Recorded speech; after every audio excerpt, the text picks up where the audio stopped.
பஞ்செட்டி அகத்தீஸ்வரர் கோவிலில் கார்த்திகை மாத தேய்பிறை பிரதோஷ விழாவில் திரளான பக்தர்கள் பங்கேற்று சிவபெருமானை தரிசனம் செய்தனர். திருவள்ளூர் மாவட்டம் பொன்னேரி அடுத்த பஞ்செட்டியில் சுமார் 1500 ஆண்டுகள் பழமை வாய்ந்த அருள்மிகு ஆனந்தவல்லி சமேத அகத்தீஸ்வரர் திருக்கோவில் அமைந்துள்ளது. இந்த கோவிலில் கார்த்திகை மாத தேய்பிறை பிரதோஷ விழா வெகு விமர்சையாக நடைபெற்றது. பிரதோஷ விழாவை முன்னிட்டு அகத்தீஸ்வரருக்கு அலங்காரத்துடன் விசேஷ வழிபாடு நடத்தப்பட்டது.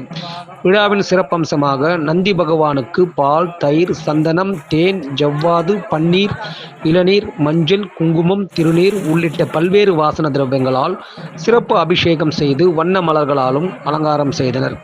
இந்த அபிஷேகத்தை பக்தர்கள் கண்குளிர கண்டு பக்தி பெருக்குடன் நந்தி பகவானை வணங்கினர்.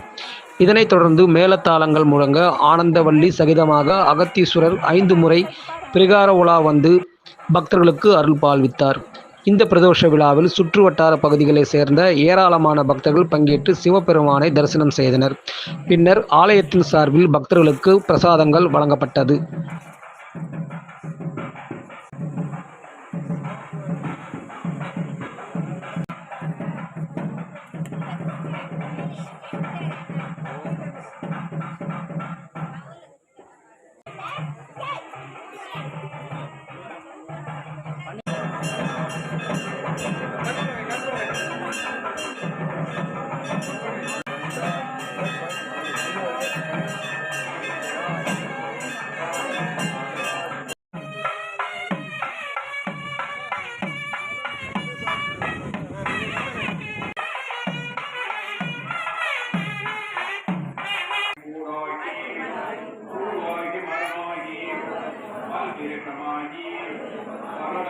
பாம்பாகி அல்லாய் மனிதராய்